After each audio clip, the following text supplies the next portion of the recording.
नमस्कार, NDTV India पर आपका बहुत बहुत स्वागत है। मेरा नाम है अंकित त्यागी। इस वक्त सवाल इंडिया का देख रहे हैं आप। शुरुआत करते हैं उत्तर प्रदेश के मिल्कीपुर विधानसभा उपचुनाव को लेकर जो प्रचार है वो आज थम जाएगा और बीजेपी समाजवादी पार्टी के लिए मुकाबला नाक की लड़ाई बन चुकी है। दोनों ही पार्टियों ने जीत के लिए पूरी ताकत झोंकी है। यहां समाजवादी पार्टी के अध्यक्ष अखिलेश यादव ने रैली की तो योगी सरकार पर हमलावर इस पूरी रैली में वो रहे और मिल्कीपुर में दलित युवती रेप मर्डर केस को लेकर उन्होंने कानून व्यवस्था पर भी एक बड़ा सवाल उठाया। इससे पहले कल मुख्यमंत्री योगी आदित्यनाथ ने मिल्कीपुर में रैली कर समाजवादी पार्टी पर जमकर हमला बोला था। जब से अयोध्या हारे हैं भारतीय जनता पार्टी के लोग सो नहीं पा रहे हैं। जब एक करवट लेकर के सोने की कोशिश करते हैं तो उन्हें उत्तर प्रदेश की हार याद आ जाती है और जब वो दूसरी करवट लेटते हैं तो अयोध्या की हार उन्हें याद आ जाती है। कल योगी आदित्यनाथ ने भी यहां पर रैली की थी, आपको सुनवाते हैं। में महाराज सुहेल देव के विजय स्मारक का विरोध करती है। ये कहती है नहीं, गांधी का वहां होना चाहिए। इनको गांधी और पाजी प्यारे हैं। बहन और भाइयों, इनको इसी मिल्कीपुर का मोइन खान प्यारा है। इनको कन्नौज का नवाब सिंह यादव प्यारा है, जो एक बेटी की इज्जत के हाथ को पर सीधे सीधे हाथ डालने का काम करता है। ये समाजवादी पार्टी तो सनातन धर्म की विरोधी है। अयोध्या दलित युवती स्कूल के पास जिस तरीके से उसकी हत्या हुई और एक जो मामला उठा है उसको लेकर एक बड़ी खबर आ रही है। पुलिस ने दलित युवती की हत्या मामले को सुलझाने का दावा किया है। 3 आरोपियों को पुलिस ने गिरफ्तार किया है। तीनों आरोपी शराब के नशे में युवती की उन्होंने हत्या करने की बात कही है, ऐसा पुलिस का दावा है। गांव के ही एक स्कूल में यह हत्या हुई थी। पुलिस हत्या कर नाले के पास उन्होंने शव जो है वो डाल दिया था। तो ये पुलिस की तरफ से जानकारी आ रही है। युवती का गैंगरेप और दरिंदगी के बाद उसकी हत्या का मामला गर्मा गया और इस मिल्कीपुर उपचुनाव में भी इसका असर दिखाई पड़ रहा है। इस हादसे पर फैजाबाद के समाजवादी पार्टी के सांसद अवधेश प्रसाद, जो मिल्कीपुर के विधायक हुआ करते थे, कल उन्होंने प्रेस कॉन्फ्रेंस की और उसमें वो फूट फूट कर रोने लगे। उन्होंने अनुसूचित जाति की इस युवती के लिए न्याय की मांग भी की।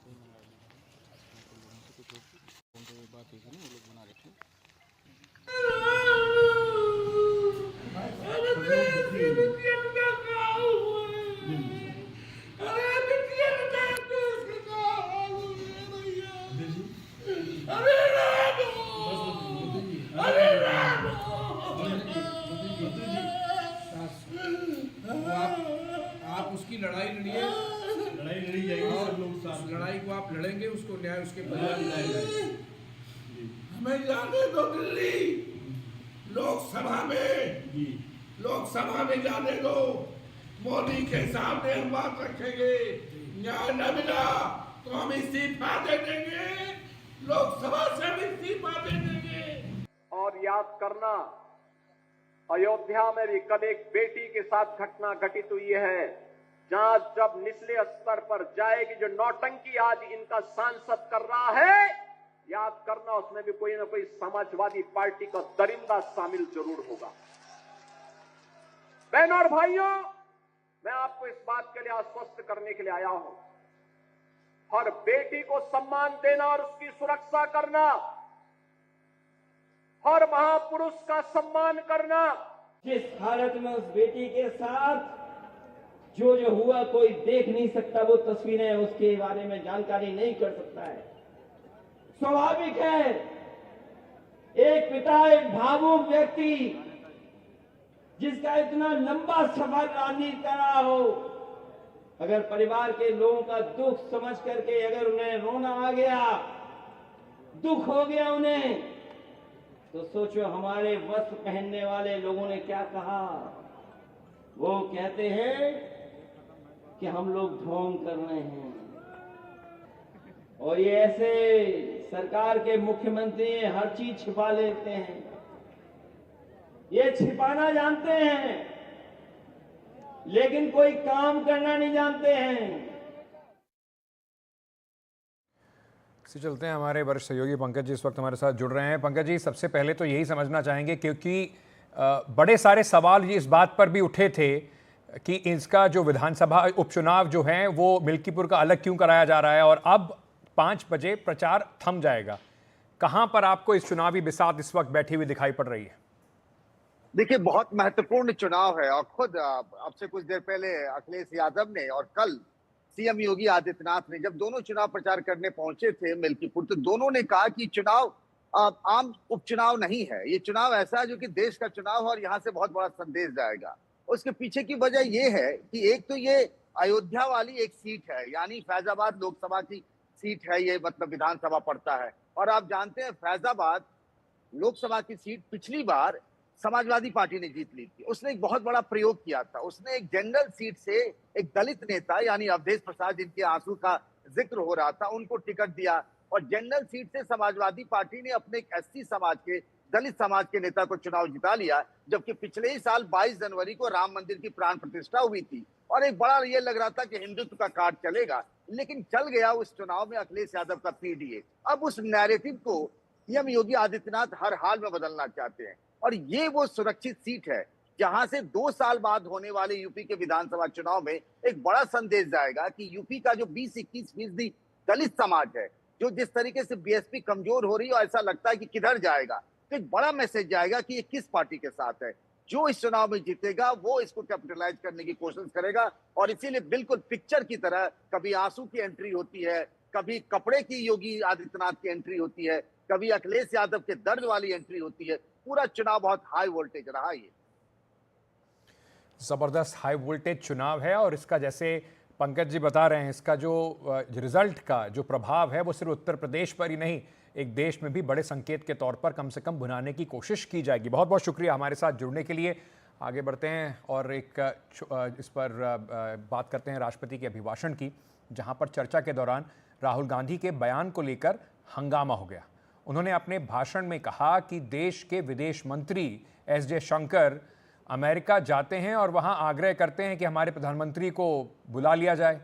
इस पूरे वाक्य के बाद केंद्रीय संसदीय मंत्री किरण रिजिजू ने राहुल गांधी के ऊपर तीखा प्रहार किया और उन्होंने कहा कि विपक्ष के नेता को ऐसे आरोप नहीं लगाने चाहिए, ये 2 देशों के बीच का मुद्दा है, ये विदेश नीति का मामला है।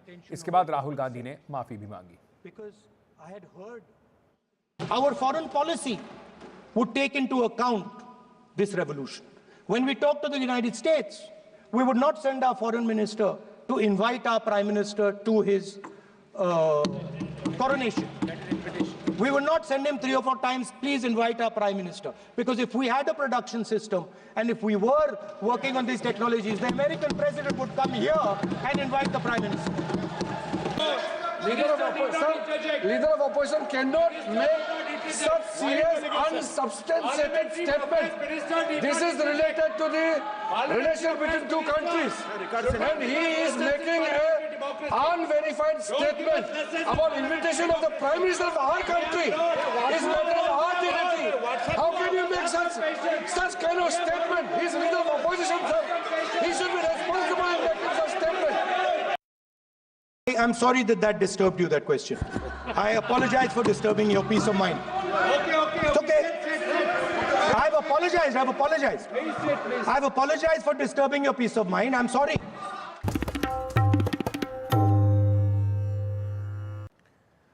चलिए दिल्ली चुनाव की बात करते हैं। आज शाम 5 बजे चुनाव का जो प्रचार का शोर है वो थम जाएगा, लेकिन दिल्ली की जो सीटें जहां पर इस समय लग रहा है कि मुकाबला कांटेदार है, वो है दिल्ली की बादली सीट। वहां पर 2 बार से आम आदमी पार्टी अपना परचम लहरा रही है, लेकिन इस बार आम आदमी पार्टी के उम्मीदवार को बीजेपी और कांग्रेस दोनों से कड़ी टक्कर मिल रही है। दिल्ली विधानसभा चुनाव के हमारे कवरेज का कारवां आज पहुंचा है बादली विधानसभा क्षेत्र, जो उत्तर पश्चिमी दिल्ली लोकसभा क्षेत्र के अंतर्गत आता है। यहां से फिलहाल आम आदमी पार्टी के अजेश यादव विधायक हैं और उन्हीं पर फिर से आम आदमी पार्टी ने अपना दांव चला है, उन्हें ही अपना उम्मीदवार बनाया है। कांग्रेस के लिए भी ये सीट प्रतिष्ठा का सवाल है, क्योंकि दिल्ली प्रदेश कांग्रेस के अध्यक्ष देवेंद्र यादव यहाँ से पार्टी के उम्मीदवार हैं। यहाँ से वो 2 बार विधायक भी रह चुके हैं। जहाँ तक बीजेपी का सवाल है, तो बीजेपी ने यहाँ अपने एक युवा उम्मीदवार को मैदान में उतारा है। दीपक चौधरी इस बार बीजेपी के उम्मीदवार हैं। तो अगले कुछ मिनटों में हम अपने कैमरा सहयोगी मुकेश कुमार के साथ यहाँ की समस्याएं जानने की कोशिश करेंगे, यहाँ के मुद्दे समझने की कोशिश करेंगे, यहाँ के लोगों से बात करेंगे, उम्मीदवारों से बात करेंगे और ये समझेंगे कि आखिर इस चुनाव में क्या हो सकता है और क्या होने की संभावना है।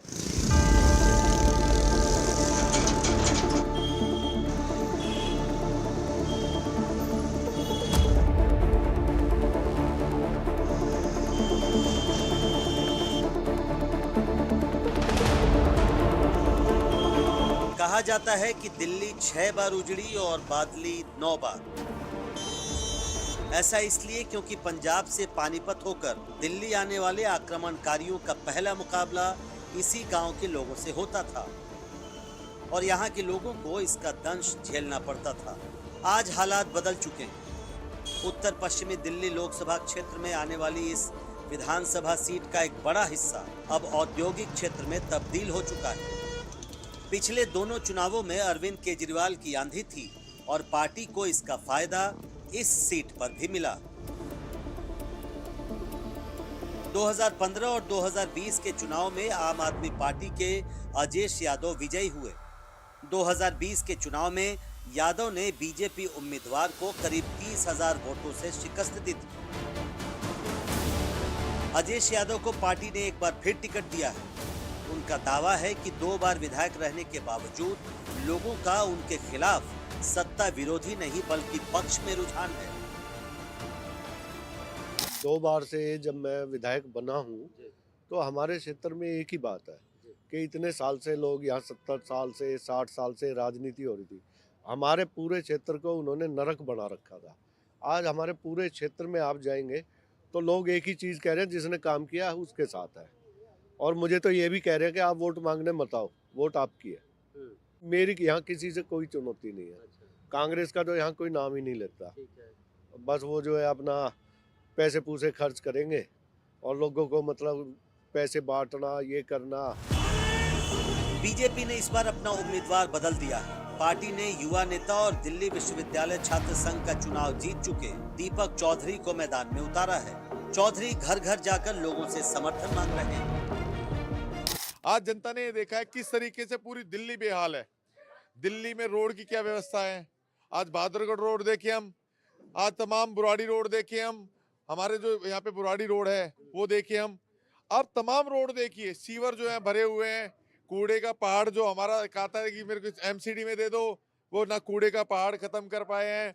और अब तो मजे की बात ही है, अब तो 2100 और 2500 का जुमला चल रहा है। झूठ बोलने के माहिर जो है केजरीवाल को इस बार दिल्ली की जनता ये दिखाएगी कि जो सर पे बैठाना भी जानती है वो सर से उतार के जमीन पे फेंकना भी जानती है। कांग्रेस के लिए भी ये सीट प्रतिष्ठा की सीट है। पार्टी ने दिल्ली प्रदेश अध्यक्ष देवेंद्र यादव पर एक बार फिर अपना दांव लगाया है। यादव इस सीट से 2 बार विधायक रह चुके हैं। 2008 और 2013 के चुनाव में उन्हें जीत हासिल हुई थी, लेकिन 2020 के चुनाव में वो तीसरे स्थान पर रहे थे। उन्हें करीब 27,000 वोट ही मिल पाए थे। केजरीवाल जी का बुखार था लोगों को, वो उतर चुका।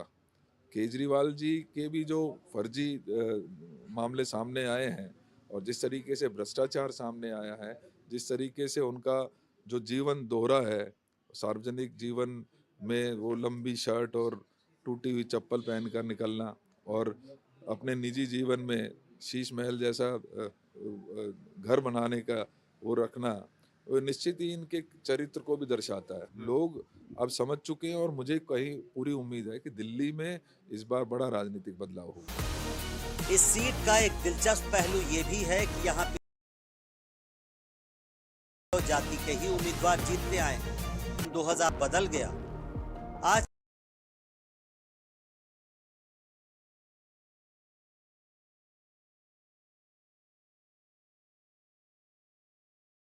की विधानसभा सीट 5 बड़े गांवों से मिलकर बासपुर, भलसवा, बादली और सिरसपुर शामिल हैं। इनमें सिरसपुर गांव को छोड़कर सभी गांव यादव बहुल हैं।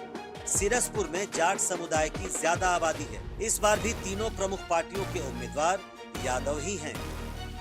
सारे यादव ही है, आपस के ये सारे लड़ने वाले, ये सारे चाचा ताऊ के ये है। अच्छा, सब आपस में रिश्तेदार हैं? हाँ जी, ये आपस में लड़ रहे हैं। कोई तो जीतेगा, एक ही जीतेगा। यहाँ यादव ही क्यों जीतते हैं?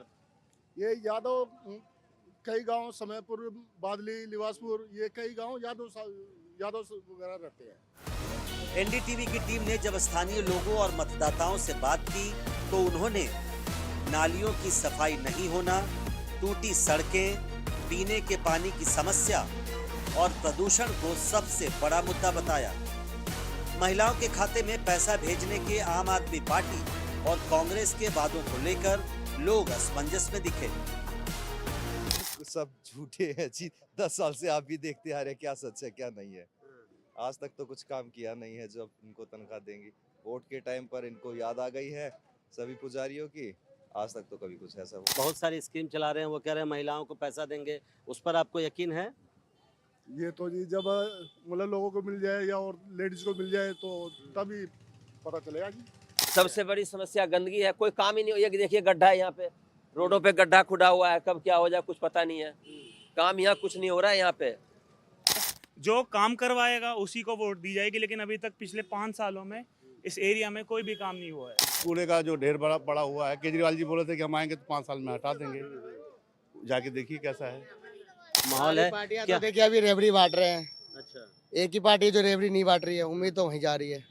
ये वृद्धा पेंशन नहीं मिला है, सरकारी क्या नाम है एमसीडी को तनख्वाह नहीं मिल रहे हैं। आने जाने वालों को दिक्कत होती है, कभी गाड़ी फंस गई, कभी लोग गिर गए खड्डे में, कई बार हमें आने जाने में दिक्कत होती है। अपना किला बचाने के लिए आम आदमी पार्टी एक तरफ अपना दमखम लगा रही है तो बीजेपी और कांग्रेस भी किले में सेंध लगाने के लिए एड़ी चोटी का जोर लगा रहे हैं। नई दिल्ली से प्रशांत, एनडीटीवी इंडिया।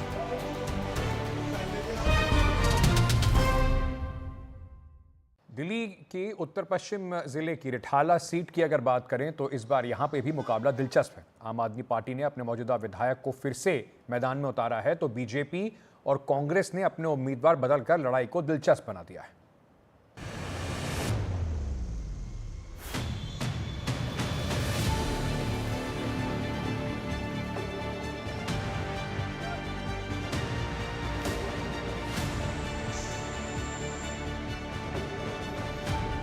उत्तर पश्चिम दिल्ली लोकसभा क्षेत्र के तहत आने वाली रिठाला विधानसभा सीट एक सामान्य श्रेणी की सीट है।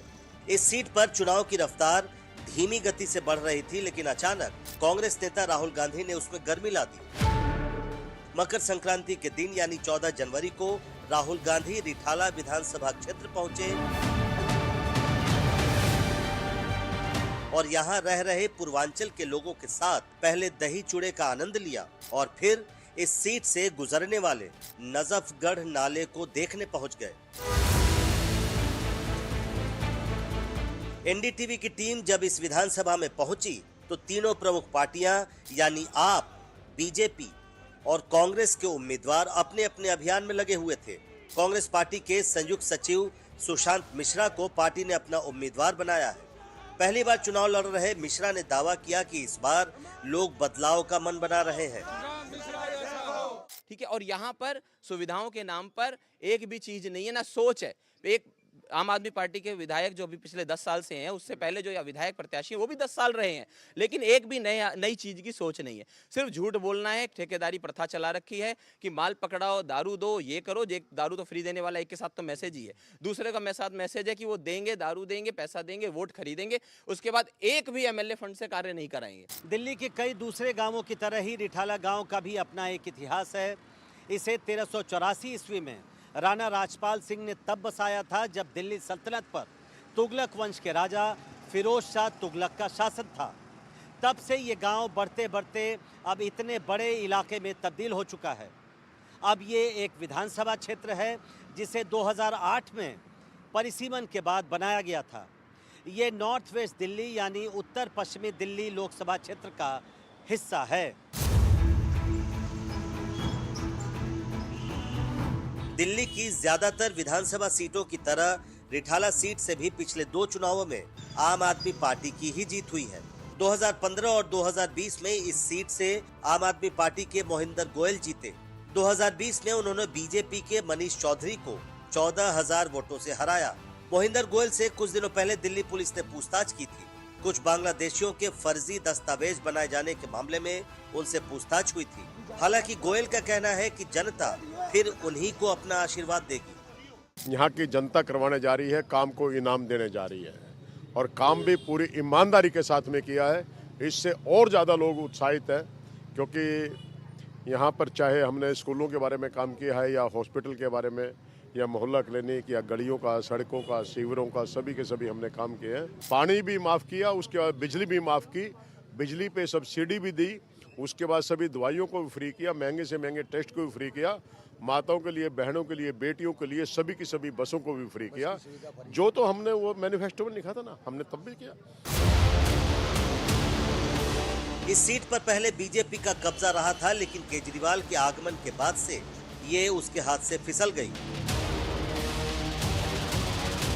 2008 और 2013 के चुनाव में यहां से बीजेपी के कुलवंत राणा जीते थे। बीजेपी ने एक बार फिर कुलवंत राणा को ही अपना उम्मीदवार बनाया है। राणा का कहना है कि वो पार्टी के फैसले पर खरे उतरेंगे। पार्टी ने मुझे 5 अवसर दिए, 3 बार लगातार की क्षेत्रीय जनता ने मुझे अवसर दिया है। पार्टी ने मुझे इस बार 6ठा अवसर दिया है। निश्चित रूप से, और मैं आपको बहुत स्पष्ट रूप से बोल रहा हूँ, जो मैंने बोला आज तक जनता के बीच में मंच पर कि ये काम होगा, तो मैंने काम करके दिया, कमिटमेंट को पूरा किया। कोई नहीं, झूठा है, नालायक है। एनडीटीवी ने स्थानीय लोगों और मतदाताओं से बात की।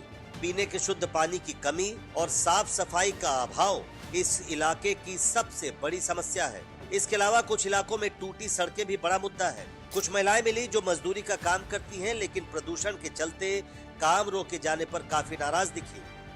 हमारा तो और काम भी बंद कर देते तो हम काम के लिए भी बैठे रहते हैं। मजदूर आदमी है, कहते हैं प्रदूषण लग गया, ये लग गया, सबका चलता है, दुकान चलती है, रेहड़ी चलती है, सब्जी चलती है, हमारा काम बंद रहता है। काम बंद कर दो, ये फैल गया है, बीमारी फैल गई है, तो क्या देता है मजदूर को। इसके अलावा रिठाला मेट्रो स्टेशन से यात्रियों को लाने ले जाने वाले ग्रामीण सेवा ड्राइवरों की भी अपनी शिकायतें हैं। फ्री के चक्कर में बिजली का बिल भी आ रहा कि बिजली का बिल नहीं आएगा, पानी का बिल आ रहा, इकट्ठे आ रहा है, ये कोई बात हुई है? हमारी गाड़ी ग्रामीण सेवा है, हमारी 24 तारीख को फिटनेस होनी थी, हमने 18 तारीख को फीस कटा दी, फिर भी हमारे पास जुर्माना लगा के भेज दिया 1,000 रुपए। दिसंबर की बात कर? हाँ, दिसंबर की बात है। एक और फीस कटती थी, अब डबल फीस काट रहे हैं। हमें 1 महीना पहले फीस कटवा, जब भी प्लंटी लगा रहे हैं लोग, वो कहते हैं अभी नहीं, अगले महीना आना, फिर जाते फिर प्लंटी लगाते। सर, राहुल गांधी ने जिस नजफगढ़ नाले की तस्वीर दिखाई थी, उसके ऊपर एक सड़क बनाए जाने का मामला भी इस इलाके में एक बड़ा मुद्दा रहा है। दिल्ली के लोगों का बेहद हाल है और ये आपदा सरकार जाने वाली है। और निश्चित रूप से दिल्ली की जनता ने मन बनाया है कि हमको ये अपना शहर सुंदर शहर बनाना है, और जो शहर रहने लायक नहीं बचा हुआ, लोग पलायन कर रहे हैं एनसीआर के अंदर, और दिल्ली में आदमी हवा भी नहीं पा रहा, महसूस इतनी फीलिंग इतनी गंदी आती है। तो दिल्ली बिगड़ गई है, दिल्ली को बनाने की जरूरत है, और दिल्ली को बनाने की क्षमता भारतीय जनता पार्टी में है। बुधविहार फेज 2 एक अलग वार्ड है, और उसके बाद विजय विहार एक वार्ड है, उसके बाद सेक्टर 5, 6, 16, 17 ये कुछ सेक्टर्स भी आते हैं। उनके बीच में एक बड़ा नाला बहता है। नाला ज्यादा बड़ा चौड़ा नाला नहीं, ये सिर्फ 20 फुट का नाला है। उसके आसपास 150, 200 फुट की खाली जगह पड़ी है, जिसमें मिट्टी, गंदगी भरी पड़ी है, और उसके दोनों तरफ कॉलोनियां बसी हुई हैं। इवन रिठाला का इंडस्ट्रियल एरिया बिल्कुल चौपट होके खत्म पड़ा हुआ है, सिर्फ इसीलिए कि वो नाले के ऊपर सड़क नहीं है।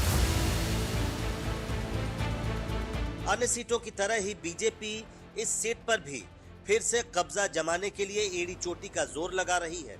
राहुल गांधी ने इस इलाके का दौरा कर कांग्रेस को भी लड़ाई में लाने की कोशिश की है।